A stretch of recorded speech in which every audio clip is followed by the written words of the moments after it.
Well, here we are. Hello to you. Hello to you. I am Green Bean, and welcome to episode 42 or 43 of Greenbean's Jets Pod. I am excited that you're here. I'm in a good mood today. Why is that? Why am I in such high spirits? Well, I'll tell you why I'm in high spirits. We have a lot to discuss. Plenty to discuss this week. Being the bye week, oh man, so much meat on the bone, right? We've had time to relax. We've had time to let it sink in.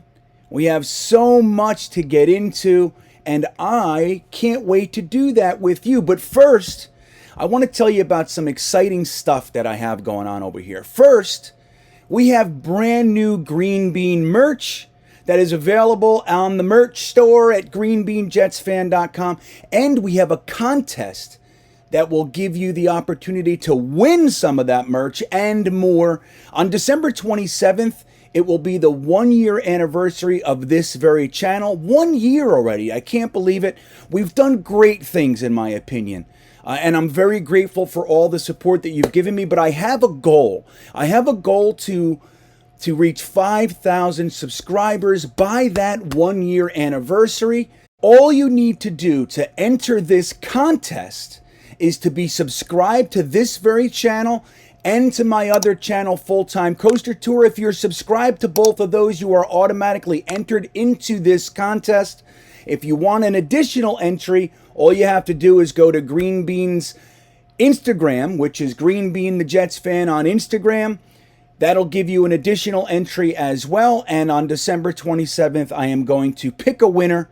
Once we reach 5,000 subs, hopefully it's by December 27th, we're going to have 3 winners. 2 winners are going to get a shirt of their choice, a t-shirt of their choice from GreenbeanJetsfan.com's merch store. And a grand prize winner will get a t-shirt of their choice, plus the Manscaped Ultra Smooth package. And you know what that's all about. That's going to take good care of the nether regions. So we're going to give one of those away in addition to some t-shirts. And I'm going to throw stickers in there and all kinds of stuff. You're going to get a little pack that shows love from Green Bean himself. That's me. That's me right here. So all you have to do, again, is be sub to this channel, sub to Full-Time Coaster Tour, and you are in the contest. For an additional entry, go over to my Instagram page and give me a follow over there. And that will be that.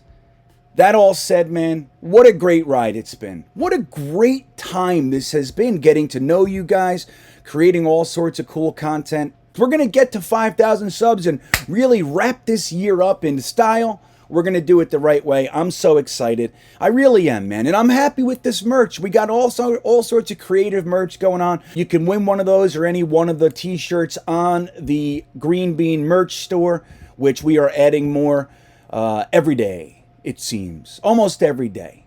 Every other day. Maybe every couple days. Once a week? All right, a couple a month. Every 2 weeks? I don't know. Once a month.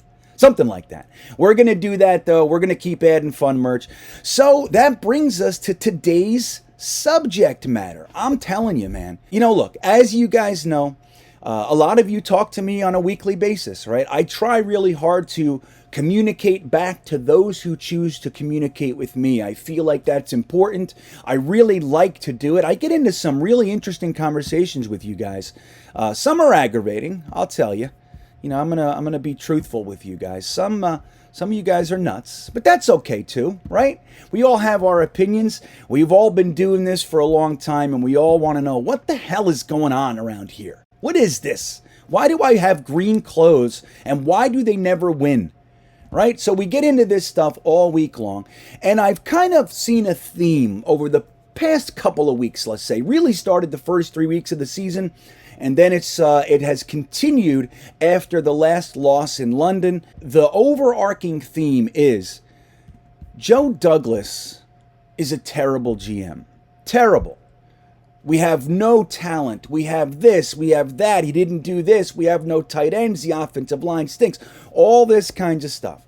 So look, you guys know I'm essentially a Joe Douglas supporter. I've been doing this Jets fan thing for a long time. I have yet to see a general manager that I really thought was doing a good job. I always had hope, right? Like I always hoped. I hoped Mike McCagnon was doing the right thing. I hoped Idzik was doing the right thing. I hoped Tannenbaum was doing the right thing. And before him, Parcells.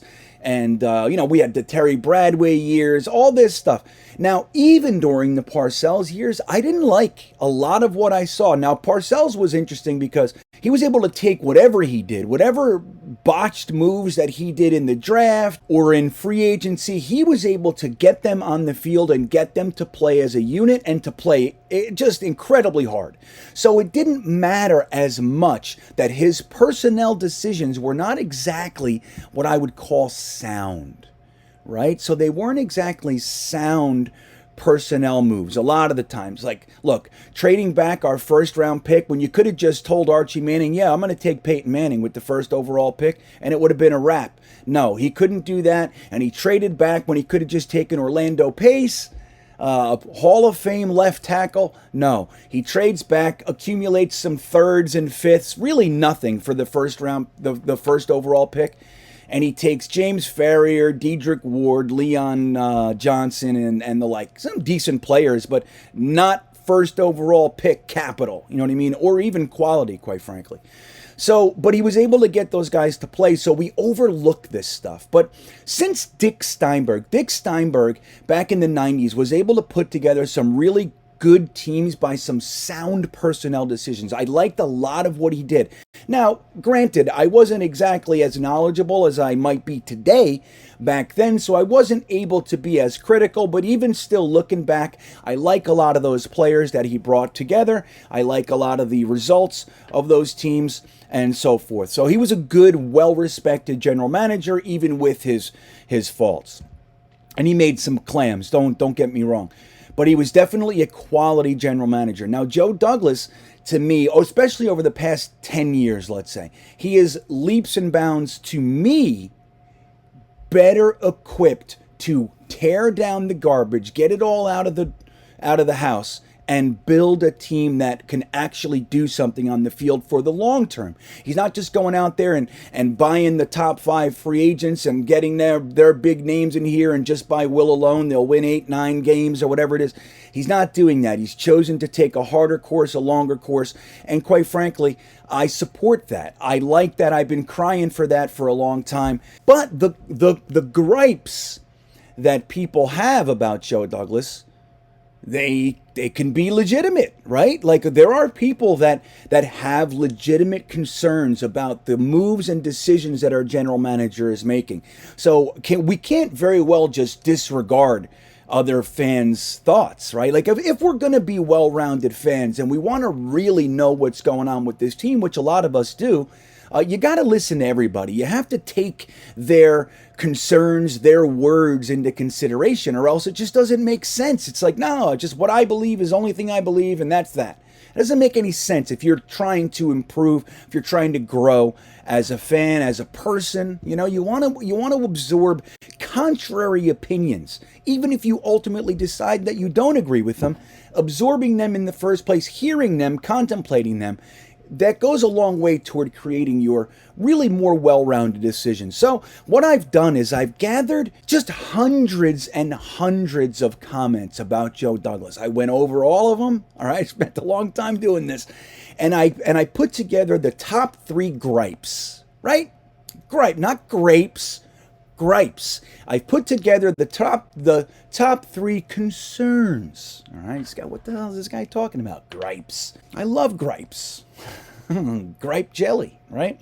So we've put together the top concerns. I boiled it down to 3. Okay, I think can consume most of the concerns as a whole into 3 little compartments, and we're going to talk about them. Now, I'm on the side of thinking we're doing okay. All right, that's the side I'm on. When I look at this constructively, I want you to know that going in. I'm going to review this all constructively, but I have answers to the gripes. I need you to know that. This is not necessarily coming from the side of the gripe. This is not necessarily coming from the side of the gripe. I'm going to air the side of the gripe, but I'm going to give you answers to why some of those gripes might not be rooted in solid foundational blocks, okay? So let's talk about this. Let's talk about the top 3 Joe Douglas gripes, Week 6, 2021 NFL season. But before we do that, I'd like to mention why it is I'm wearing a big hoodie sweatshirt and a wool cap indoors. Because it's cold. Okay, I live in an RV, and it was like 32 degrees here in Virginia this morning, and I'm freezing. So that's all it is. Don't get nuts. It's not a look. It's just I'm cold. So my hands are cold. I typing. I got stiff fingers in the whole thing. So that's what's going on here. All right. Gripe number 1. Joe Douglas is supposed to be an offensive line guru, and our offensive line sucks. What do you think? Is that one of the gripes you have? Yeah, I hear it almost daily. Almost daily, I get at least one comment, DM, email, text. Somebody says, what's up with this guy? I thought he was going to be an offensive line guy. I thought we were going to build the offensive line. Why does our offensive line suck so bad? Well, let's talk about it. Let's look at it in realistic terms. Number 1, I'm going to tell you that the offensive line doesn't suck. It's just that it's the first time playing together, ever, with a brand new scheme and everything. So if you look at the season and how it has progressed, you can clearly see the offensive line progressing. The last 2 weeks, we've given up 2 sacks. Really 3, but one was at the end of the game in London, and Zach was just holding the ball for, a minute and a half, running around back there. So I don't put that sack on the offensive line, but it is still a sack. But even if you include that one, we have 3 sacks over the past 2 weeks, and that is a marked improvement over the 15 sacks over the first 3 weeks. Fair enough? Can we just say that that's improvement? My first response to that is the offensive line doesn't necessarily suck. Sure, they did. Absolutely. And they're still not where we want them. You can see the improvement. And it's one of those things, you're going to find a theme here. A lot of this has to do with patience, The sacks, the most important thing being our young quarterback who's in his rookie year. We want to protect him and make sure that he's given every chance to actually get comfortable and succeed in the NFL when we already have history, experience, if you will, doing the opposite plan. And let's see how much we can beat the hell out of a quarterback and see how long it takes him to get PTSD. We've done that one, didn't like it, so we're going to try this another way. Now, I want to point out something. Joe Douglas has brought in over 15 offensive linemen over the past 2 years. 15. It's actually more than that. But some guys are here for, 2 weeks on the practice squad and they're gone. But over 15 guys. 2020 alone, we saw 7 new offensive linemen. 7. Now, coming from our experience as Jets fans, when McCagnon used 2 draft picks in 5 years on offensive line. 2. And they weren't exactly first-round picks either. So Joe Douglas comes out of that era where we just ignored the offensive line almost entirely. And he brings in 7 new offensive linemen, including his first ever draft pick as a general manager on a 367-pound potentially franchise left tackle. So you can see the wind changing. Now, was he supposed to go from the 32nd offensive line to the first offensive line in one offseason? I don't think anybody's really expecting that. But what we did do, we did improve the offensive line last year. Like I said, he brought in Bechten with his first ever draft pick. He also used a 4th-round pick on Cam Clark. And then he brought in guys like Connor McGovern, a top 10 center at the time, brought him in free agency, brought in guys like George Fant at tackle, brought in guys like Greg Van Roten. Okay, so he's bringing in the first wave of offensive linemen, and there was some reserve fodder as well. In addition to Alex Lewis, we had Alexander, right? What was his name? So he brought in 7 offensive linemen in 2020, some of whom are still here and some of who are not. Okay, now 2021, he goes ahead and he uses yet another first-round pick on the consensus best guard in the entire draft. Now, guys like myself, we didn't necessarily get excited about using our 2/3 to move up a few spots in the first round. I don't like that stuff. I don't. So I had issue with the move itself, but the results of the move, it's like we talk about all the time. Does anybody ever talk about the extra second round pick we gave up to get Darrelle Revis? Nobody cares. Why? Because he's great. So that's what happened. So AVT started out rocky, and people started saying that Joe Douglas doesn't know what he's looking at. AVT sucks. He's a bust. All this sort of stuff. But the past 2 weeks, AVT is one of the highest rated guards in the entire NFL. And honest to God, I think that's going to be more of his trajectory than what we saw the first couple weeks in his first couple games in the NFL. Don't forget, he had no preseason or anything like that. So he also brought in guys like Dan Feeney, who everybody loved initially, right? He also brings in a very well-respected right tackle in Morgan Moses. So he brings in Morgan Moses, Dan Feeney, he brings in AVT, and he was going to have this competition at right guard because AVT was going to man the left guard spot. He was going to have to earn it and all that, but that was his spot. You know that. You don't trade 3 picks to move up to grab a guy and then put him on second or third string. You don't do that. So AVT was the left guard, and we were going to have a battle at the right guard spot with Alex Lewis, Greg Van Roten, and Cam Clark.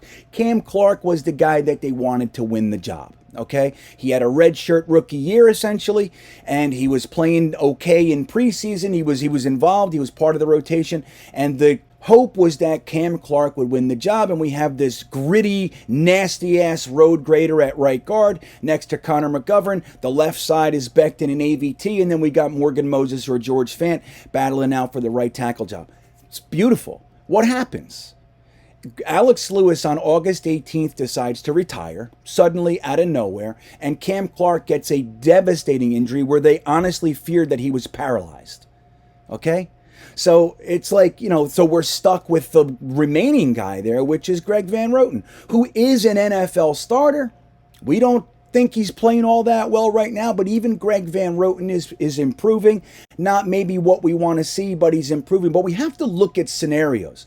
He brings in 15 offensive linemen. There are bona fide, legitimate competitions going on. Morgan Moses, George Fant. We got Makai Bechten on the left side. We have Alex Lewis, Greg Van Roten, and Cam Clark battling it out for the right guard spot. And some things happened. Now, even since then, you guys don't know about this. A lot of guys don't know about it. But we have some guys sitting in the wings, kind of being groomed, waiting. We have Isaiah Williams, and we have a guy that I love out of Alabama named Ross Pierschbacher. I was screaming his name in the 4th round. In the 2019 draft, I wanted him, not as a starter, but I wanted him as a developmental project, and real sneaky like Joe Douglas brought him in, and he's sitting on our practice squad right now. So we have some pipeline guys grooming, all right? We have some guys. But guys, when you look at injuries and all that sort of stuff, it's gonna, look, you have to figure out how to balance that. But looking at a guy who's had literally 2 drafts and 2 free agent periods to try to rebuild an offensive line. He's already taken us out of the basement, and we have a lot of talent on the line. Now, are we done? No, probably not. I don't think Greg Van Roten is the long-term answer. I don't even think Isaiah Williams is the long-term answer. But I think the idea was that Cam Clark was the long-term answer. But even when you look at all the injuries and all the bumps and bruises that we've taken trying to install this new offensive system, the offensive line is clearly improving on a week-to-week basis. And guys, I think we might have jumped the gun saying that the offensive line sucks because, again, they're improving. It's clear. It's as clear as day. Why don't we give this one a minute and see where it goes? And I have a sneaking suspicion that Joe Douglas still isn't done. Again, we're in the first year of a rebuild, guys. That's where we are. This is year 1 of the rebuild with this new staff, and we've had 2 years of Joe Douglas trying to bring talent in. So my answer to that gripe is the offensive line doesn't suck. It's just early in the game. Now, there are weak links on that offensive line without question. Give it a minute.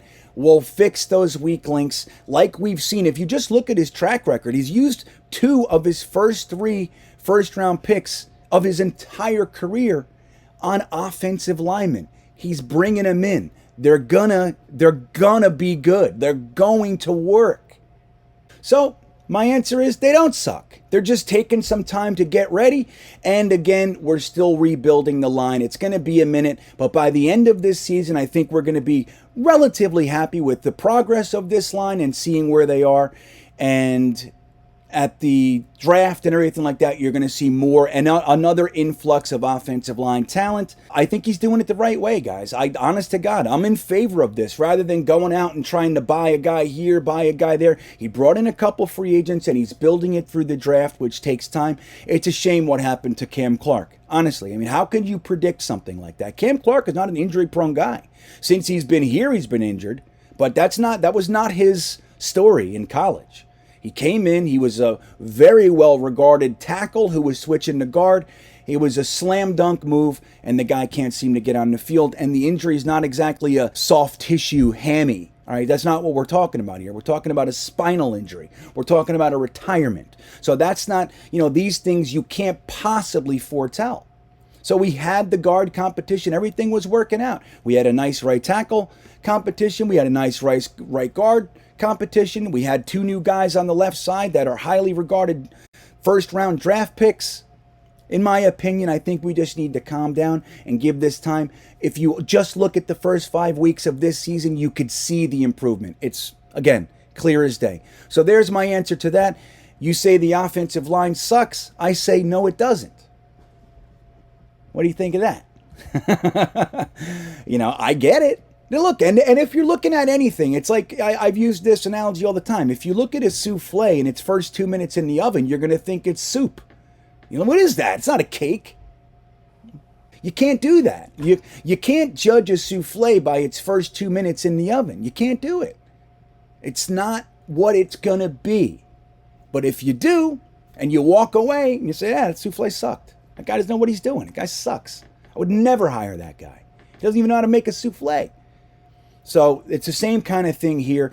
We have to look at this. We have to allow the systems to be installed. We have to allow the guys to become comfortable within said system. We have to allow them to gel as a unit. We have to allow this stuff. It's what needs to happen in order for the offensive line to become anything. And again, we're not even done with it. So why don't we give this a shot and see where it goes? But I think we're being a little bit presumptuous here. Premature, as we say. So gripe number 2. What do we think about gripe number 2? What do you think it is? I hear you. Oh, there it is. That's it. That's the one. The 2020 draft class is atrocious. It's a complete wash. It's a bust. What do you think? You think the 2020 draft class is a bust? I had a good friend, somebody I've known for quite a few years now. He sent me a message, Jetsfan, sent me a message and he said, at what point is it okay to start blaming the GM? And what that means is he knows I'm a Joe Douglas supporter, and he's basically saying, when do you start to see reality, is what he's saying, right? So when is it okay to start blaming Joe Douglas for the woes of the New York Jets? And my answer to him was very simple. Probably after his draft class gets more than one season. After his players get more than 10 minutes on the field. That's when. When is it okay to evaluate a draft class? Well, the rule of thumb is 3 years. That's the rule of thumb. Not to say you can't see things one way or the other before that. Guys get cut all the time. Look at Makai Bechten. He didn't even make it to the end of training camp, where he was gone. Right? So we drafted him in the 3rd round. Granted, it was a different GM, but Joe Douglas came out and says, I don't want this guy. And he didn't give him 3 years, so that happens. Totally. Then there are guys like, look at Sheldon Richardson. Sheldon Richardson came out, first year, rookie year, defensive rookie of the year. Was there anybody that didn't think Sheldon Richardson was going to be a part of our long-term plans? What happened? He's been a journeyman. He's over in Seattle. I think he was in Detroit. Then he's in Cleveland. Is he a good player? Yeah, but he's not that. So again, it goes both ways. These swings go both ways. You got guys that come out of the gate and you think that guy's a stud. That is a great draft pick. And then they fizzle. Then there are guys that come out and they look completely lost, first year or two, and then they settle in and they become great. It happens all the time. So again, the standard rule of thumb is to give a draft class 3 years. Now, just by that standard, how long have we given our 2020 draft class? 1. So we're only a third into the process. Now, I'll add to that. Now, people say that this is an excuse, okay? And that it may be. But I want to add that that particular draft class didn't get a training camp, didn't get a preseason, and have their second coaching staff in as many years. Okay? So there's a lot there. There's a lot of reasons why they might take a little bit longer. That's just to set the ground here. Just set the foundation, the landscape. That's what we're going to look at. So you have no training camp, you have no preseason, you have Adam Gase, who's, can anybody argue that the guy was one of, if not the worst coach that we've ever seen for the New York Jets? And we have cornered the market on bad coaches. Adam Gase just might be the worst we've ever seen. So this draft class, not only did they not have the standard time and opportunities to grow and learn and become NFL players, they also had a terrible organization that they were working within at the time. Now we fire Adam Gase and we hire a whole bunch of new guys, and we are literally 5 games into that taking place. 5 games. That's it. And we're saying these guys suck. Now, let's even just look at it for what it is. Let's look at this draft class for what it is. Let's take those things I just said away. Let's just look at what we got. We got Makai Bechten, who, when he played last year, was borderline Pro Bowl level left tackle. Now, this year, there were all kinds of stories about Makai Bechten. He was eating himself to death, per Rich Cimini. Plantar fasciitis was going to knock him off course, per Rich Cimini. All kinds of things. He was confused. He was fat. He was all kinds of stuff. When he would get into the games in preseason, he's fine. All right? And we already saw him play. So we know the guy can play at a high level. He dominated in college, and he dominated for the most part in his rookie year for the New York Jets. Okay, so we have a pretty good indication that Makai Bechten is a solid player. Okay, let's leave it at that. Solid player as a first-round draft pick. He looks good. Now, he gets rolled on this year, and, hey, his tendon stretches, and what are you going to do? What are you going to do about that? People like to say that Makai Bechten is injury prone. But again, he was not an injury prone guy in college. He had the shoulder thing his rookie year, and now he got rolled on this year. I don't see that as injury prone. If you believe all the stories, plantar fasciitis. Like I said, I had plantar fasciitis. There's a little boot you put on, and it takes it away. I'm telling you, I had it. It was debilitating for a long time. I couldn't figure it out. Doctor this, give me a med this, blah, blah. I put the boot on, it was gone in 2 days. So plantar fasciitis is not exactly as scary as that string of syllables would make it sound. I think these are stories. These are stories that people are making up. His trainer said there's nothing wrong with this guy. I don't know what anybody's talking about. So we have Makai Bechten, we have Denzel Mims. Now, Denzel Mims, he's having this issue where he can't seem to get on the field. But is there are there any Jets fans left that don't see that this guy is an incredibly talented young man? All the things that you want in a wide receiver, including height, speed, hands, length, blocking, like everything you want in a wide receiver, this guy has. Now, whatever the coaching staff is doing with him is not an indictment on what the player is. We're looking for reasons. Oh, maybe he's this. Maybe he's not motivated. Maybe he's a punk. Never were these words said about Denzel Mims until this year. So again, I'm just going to say Makai Bechten and Denzel Mims, not so much in question. But again, let's give them a year or two. Let's see what they do, because they're incredibly talented people. Now, you have Ashton Davis, which was a pick I hated. I gotta be honest with you, right? I hated that pick. Coming after Mims as our first third-round pick, I hated it. Looking back with hindsight, it looks a little bit like Joe Douglas might have known he was going to be needing a safety. Get it? He looks like he might have had some sneaking suspicion that he might have been needing a safety in the near future. That's my thought on it. So he grabs Ashton Davis, and he has been injured too, but he's just come back. He had an okay game, 3 solo tackles, that kind of a thing. And let's give him some time to work himself into the scheme. All right, let's give him time. Crazy athletic, who knows? But he's a question mark. Then you got Jabari Zuniga, who I loved coming out. thought he was a little bit overdrafted, but I loved the player. Again, he's been injured. He's on our practice squad. Let's see if he can make it through a whole practice squad year healthy without getting injured, and maybe they'll feather him back in. But the jury's still out on him. We don't know what he's going to be. All right, we don't know. Again, in college, he was a very draftable player. Very good player. And Joe Douglas loves him, so let's see what's going on. Lamichael Pirine, you guys know. I love Lamichael Pirine. So I think by the end of the year, Lamichael Pirine is going to show everybody that he belongs in the NFL and he belongs on our team. But again, injuries. What do we got in the 4th round? We got Cam Clark. We have James Morgan. Worst pick of the entire draft. Hated it then. Never found a way to like it. You know, tried to find reasons that he was on the team and all that sort of stuff, of course. And I supported him. Of course, he's a Jet. I support every Jet. But I hated the pick. And we know now that that was a wasted draft pick. So let's round out the draft class with Bryce Hall, okay, who I loved coming out. Loved getting him. Loved him. Now, I think he's starting to turn a lot of Jets fans' heads. All right, a lot of guys, he's a question mark. We don't know what he's going to bring. But I think a lot of Jets fans are starting to become Bryce Hall fans because the kid's good. All right, he's a damn good cornerback, super tenacious, really disciplined, intelligent, all those things, willing to do the hard work.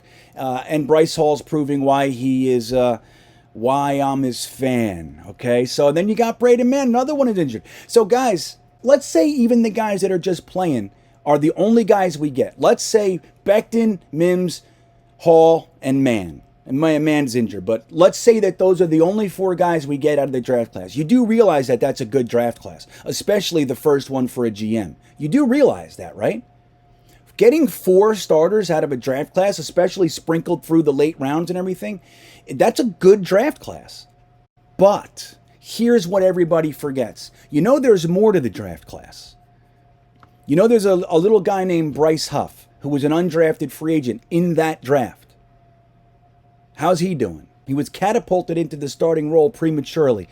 So the fact that he's handling that the way that he is, he's not perfect, but he's doing a damn good job. And let's not forget Javelin Guidry, who everybody who listens to me knows I'm not the biggest Javelin Guidry fan. I support him because he's a Jet. Love it. But I got to tell you, man, you'd have to be ignoring what you see in order to say that he hasn't looked good. And just his open field tackling alone, he downright saved the game in the Titans game. So Javelin Guidry also looks like a keeper. So now we have Bechten, Mims, Hall, Mann, Huff, Guidry. Right? That's 6 guys that are looking like they're going to be consistent starters. And that still leaves Cam Clark, Jabari Zuniga, Lamichael Pirine, those guys. Ashton Davis. Guys, I think the jury is still way out on this draft class. They've only played 1 year. Let's let them heal up. Let's let them get on the field. By the end of the year, Denzel Mims is going to be known as the best receiver on our team. He already is. They just don't know it yet. You'll see. He's going to be the best receiver on our team. He's our number 1 receiver, and we'll all see that by the end of the year. Barring injury or something like that. But then when you factor in the undrafted free agents, guys, this is a solid draft class that if we give 3 years like we're supposed to, we're all going to see that. But again, even if we just have the guys that are already making their mark, you know, the Bechten, the Mims, the Hall, even if those guys are the only guys we get, it's still a solid draft class, and I firmly believe that more of those guys are going to make their impact and be starters for us. And there's one more little secret guy there. You guys know who I'm talking about? Lamar Jackson is a 6'3" cornerback who's currently on our practice squad. He's the guy. He kind of got famous for that Raiders game when Greg Williams got fired. He left poor Lamar Jackson alone on an island during a zero blitz on Henry Ruggs, and he got burned and the whole thing, and that was all we heard from Lamar Jackson. The kid's got talent. Okay, he was always a developmental project, but here's what he's going to end up being, in my opinion. I think he's going to be one of our safeties. He plays much better with the play in front of him. He's got the big hit. He's got the strength. He's got the speed. All those things. He just has an issue turning. Not a good trait for a cornerback, but that's where his issues lie. Tends to lose track of the play and the quarterback and all that sort of stuff when he has to turn and chase the cornerback, the wide receiver. He's still here too. Now, if he's able to come in and make it as a safety, even better. Okay, so guys, you say the 2020 draft class is a bust. I say I don't even understand how that can be concluded. I really don't. Maybe, look, if you don't pay attention to college ball or you don't get into the draft or you're just looking at what's been going on, dude, it's a fair point. It really is. But for guys that pay attention to this stuff and actually look and know the players, I'm just telling you, the jury is still out. Okay, there has been no verdict. It's not coming for another year and 2/3. That's how long it's going to take to really see those guys. Now, a few of them might not make it. That's fine. That's fine. But again, the draft class has a lot of meat, has a lot of potential, and guys, it's way too early to write them off. So, my answer to that is the 2020 draft class doesn't suck. And it was drafted for another organization, another staff. So you heard Phil Savage in Flight 2021. He said we had to take time and learn this whole new staff. It's a completely different process. Drafting for this organization than it was last year. You can't undervalue that stuff. And they're still good. So, guys, lots of reasons why it would take little time. Lots of reasons. The injuries is the biggest concern, are the biggest concern. That's the big one for me. I mean, this draft class has been decimated by injuries. I hope that's not the trend. That's the way it started. Injuries galore. Even Mims, Bechten, everybody even Hall came in injured, right? Every single one of these draft picks were injured, at least once. So that's not a good look, and that's where my concern lies. Again, I don't think that's an indicator of the draft class potential and talent, though. It just is what it is, and we'll see how it goes. So gripe number three. This is the one. So this one I had to kind of piece together because there were a lot of reasons and instances and specific details, and I just kind of lumped it together and said this. Gripe number three is there is not enough talent on this roster. We are depleted. We should be a BPA team in the draft. We have no positions that are locked down, and we should literally just be drafting the best player available regardless of the position. And I'm going to tell you something. Once again, I completely disagree. I think going BPA at this point in this rebuild would be silly. Now, that's not to say that don't include best player available. Don't exclude that. Don't draft specifically for need and ignore a higher level of talent at a position you might need a little bit less. I'm not saying to do that, but just drafting the best player available. What if it's a defensive tackle? What if it's a left guard? What if it's a left tackle? What if it's a quarterback? So I don't see that. I think you have to give the guys that you just used first, second, third round picks on, you got to give them a minute to play. You don't just keep drafting in bodies. Start using your premium picks to place in positions that you don't have premium talent, that is developing, that is working on building their career. You don't want to just stockpile and logjam and bottleneck at one position when you already have talent there that you're grooming and that you're building. Here's what I will say about the gripe of this is a talent-depleted roster, and that's why we're not winning games. I completely disagree. Now, I'm not trying to say that this roster is, we should be going to the playoffs and we should be a Super Bowl contender. I'm not saying that. It would be foolish to say that. But I can't remember a time when we've had this deep of a wide receiver room, whether or not we're using them or we're able to get them the ball in space and all. That's a different story. That's a different story. We're not talking about that. We're talking about Joe Douglas and the acquisitions and the players that we have available to us. When's the last time we had a wide receiver core like this? All right, when? When's the last time we had 2 first-round picks on the offensive line? When? 2006.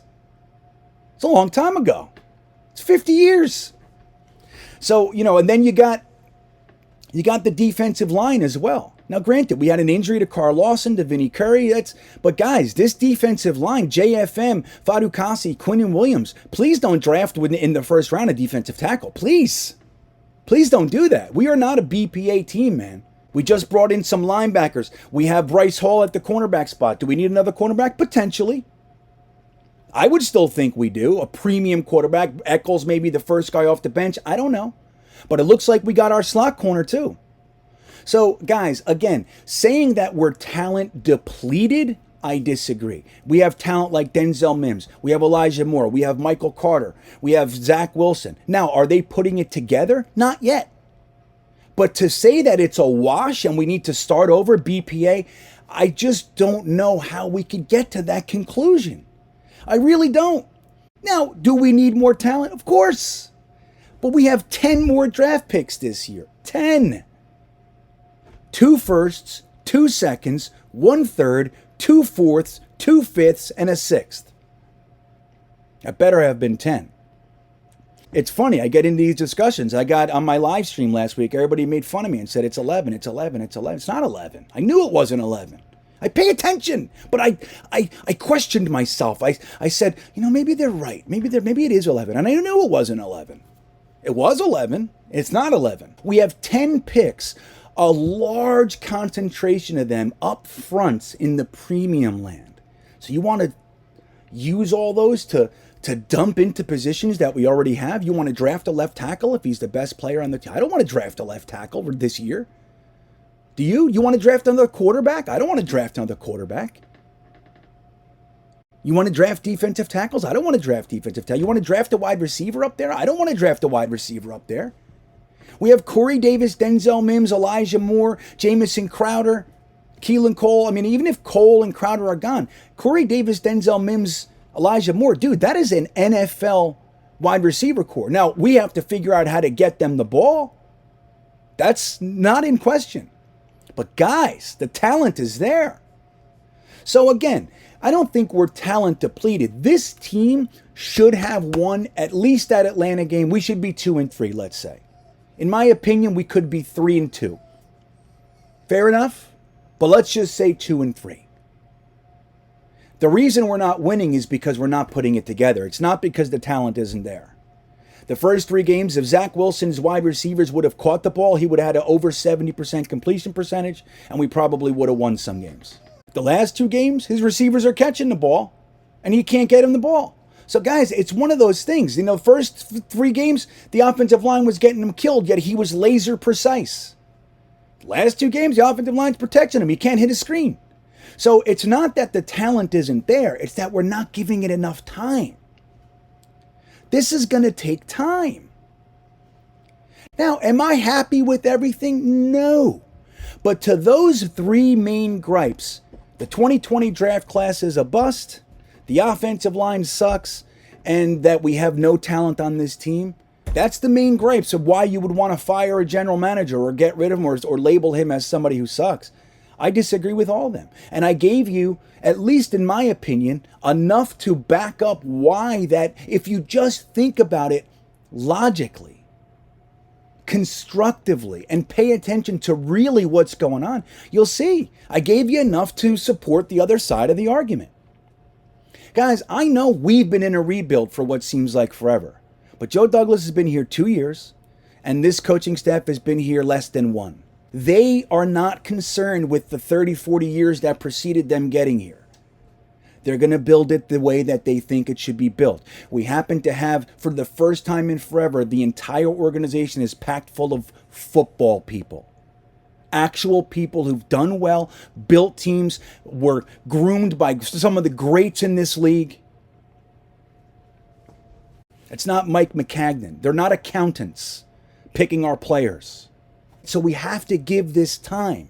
The fact that we have 11 picks last year, 10 picks this year, that's all credit to the general manager.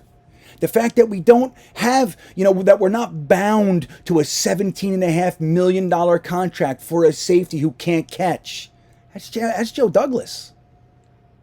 2/3 of the fan base wanted that guy signed. And I'll be real square. I liked Jamal Adams when he was here. I didn't want to let go of the only guy that we had that could be great. It's about being smart. It's about disregarding the emotional whims of, the winds of today. We have a general manager, guys. In my opinion, the guy's doing a damn good job. And I think that those 3 gripes are born in being impatient. That's my thought. And I'm not disregarding them. It's quite the opposite. I've listened. I've considered everything. I've looked over every comment over the past couple weeks. Every single comment that I've gotten. I listen. I just happen to disagree. And I'm hoping that I give you some information that might help you consider something other than the feelings of it. It's hard not to feel. It's hard not to feel destitute, depressed, hopeless. It's hard, but we have a lot to be hopeful for. Coming out of this bye week, again, if Zach Wilson can hit his receivers, the offensive line is gelling, the receivers are settling down. If he can hit them, we're on. That's where we are. The defense has been playing well. Joe Douglas's 2021 draft class, almost the whole class is starting. And they look pretty good. They do. They look pretty good, most of them. Eccles, Michael Carter II, even Michael Carter, the running back, AVT. You got Zach doing the Zach thing. But, guys, they look pretty good. And we have to remember that. These guys need some time. They need our support. And I know it's tough, but I think we have the first GM that's worth a shit that we've had in a long time. A long time. My hope is that we don't run him out of town before he gets to do what he's supposed to do. What he's trying to do, which is the long way. He's trying to do it the right way, the long way. He's chosen the harder approach, which is commendable, knowing full well he's going to be slaughtered for it at times. Knowing full well. Now we got to put it together on the field. I will say this. I think that the one area that we can chop Joe Douglas's head off is if this coaching staff after 2-3 years sucks, dude, that's on him. That's his choice. This is his choice. So the coaching staff, the new quarterback, this is Joe. This is his stuff. Again, they're 5 games into their career here. They're going to need at least 2-3 years. I know that sucks. That's from some perspectives, it does. But that's how long it's going to take. That's how long it's going to take. I'm just happy that we're finally doing it the right way. So there you have it. Those are my thoughts on Joe Douglas. Let me know what you think in the comments. I do read them. I really do. And don't forget about the contest we have going on. All you have to do to be entered is to subscribe to this channel and Full-Time Coaster Tour. If you do that, you're entered. You want an extra entry, go ahead and follow me on Instagram at GreenBeanjetsfan. And we're going to get this up to 5,000 subs in my first year. That would be super duper killer. If you're not subscribed, this is the best time in the world to do it. You can actually get something for it, which I think will be super cool. So I hope you're having a great week. Enjoy the bye week. Let's go root for some teams to lose. And we got one more week heading into Foxborough. Let's see how we do. Thanks for stopping by. And as always, go Jets.